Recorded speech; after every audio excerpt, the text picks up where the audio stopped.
नमस्कार दोस्तों। आज के हम इस वीडियो में आयत के बारे में जानेंगे। कल हम लोगों ने वर्ग के बारे में जाना था, तो चलिए आज आयत के बारे में जानते हैं। सबसे पहले आयत की परिभाषा क्या होती है। आयत चार भुजाओं से घिरी हुई ऐसी आकृति जिसका प्रत्येक कोण 90 डिग्री हो तथा आमने सामने की भुजाएं बराबर हो। तो ये जो चित्र दिया गया है आयत का दिया गया है, जैसा कि हम देख सकते हैं इसमें जो है ए बी भुजा और सी डी भुजा दोनों एक दूसरे से बराबर है और आमने सामने है। उसी प्रकार ए डी और बी सी जो भुजाएं हैं ये दोनों भी आमने सामने है और दोनों भुजाएं आपस में बराबर है। और ये आयत का जो प्रत्येक कोण होता है वह 90 डिग्री का होता है। ये जो प्रत्येक कोण है ये प्रत्येक कोण का मान 90 डिग्री होता है। और आयत में चार शीर्ष यानी चार ये जो शीर्ष वाला भाग होता है चार होता है, चार भुजाएं होती है तथा दो विकर्ण होता है। अब हम आयत की परिधि के बारे में यानी आयत का एक इसकी भुजाओं के होते हुए अगर एक चक्कर लगाते हैं तो वह इसका परिधि कहलाता है। वही इसके परिधि के बीच वाले भाग को क्षेत्रफल कहते हैं। और जैसा कि विकर्ण बताया गया है कि ये यानी ए और सी एक विकर्ण और दूसरा विकर्ण बी और डी होगा, क्योंकि ये एक दूसरे को कोण को मिलाती है। अब हम आयत के क्षेत्रफल, परिमाप और विकर्ण के बारे में जानेंगे। तो सबसे पहले आयत का क्षेत्रफल बराबर क्या सूत्र होता है। आयत का क्षेत्रफल बराबर लंबाई गुने चौड़ाई। आयत में ए बी यहाँ पर लंबाई है और बी सी चौड़ाई है। तो इस प्रकार आयत का क्षेत्रफल बराबर लंबाई गुने चौड़ाई। आयत का परिमाप बराबर 2 इंटू लंबाई प्लस चौड़ाई। उसी प्रकार आयत का विकर्ण निकालने के लिए रूट अंडर लंबाई स्क्वायर प्लस चौड़ाई स्क्वायर। अतः यह तीनों सूत्र यहाँ दिया गया। अब इस तीनों सूत्र का प्रयोग करके हम प्रश्न संख्या 1 को हल करेंगे।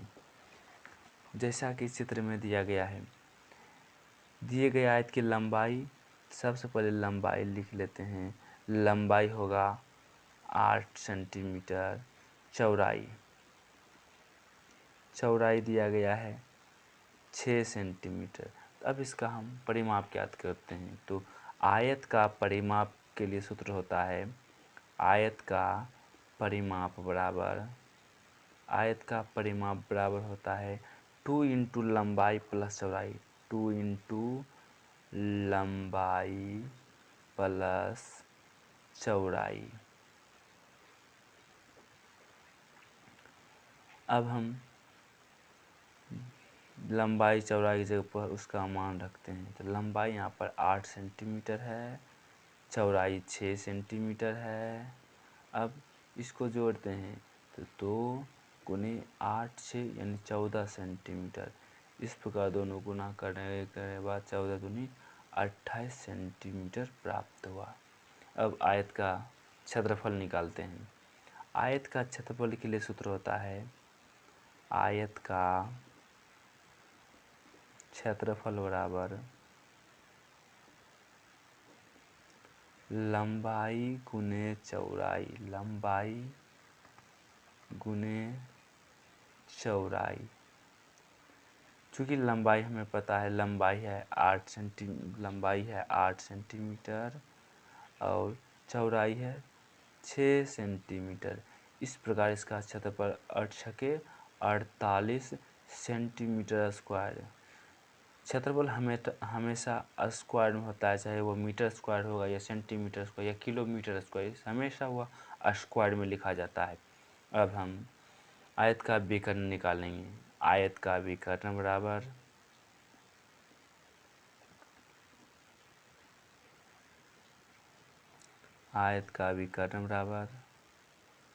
रूट अंडर लंबाई स्क्वायर जोड़ चौड़ाई स्क्वायर। तो यहाँ लंबाई 8 सेंटीमीटर है, 8 सेंटीमीटर का स्क्वायर प्लस 6 सेंटीमीटर का इसका स्क्वायर।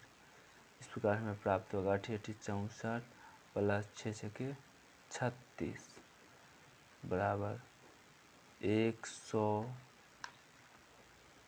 निकालने के बाद, इसका वर्गमूल निकालने के बाद यहाँ पर 10 प्राप्त होगा, अतः इसका विकर्ण 10 सेंटीमीटर है तथा। तो दोस्तों, इस वीडियो में हमने आयत का क्षेत्रफल, परिमाप और विकर्ण को ज्ञात किया है। अगर यह वीडियो आपको पसंद आए तो वीडियो को कर दीजिए लाइक और मेरे चैनल को कर दीजिए सब्सक्राइब। पूरा वीडियो देखने के लिए धन्यवाद।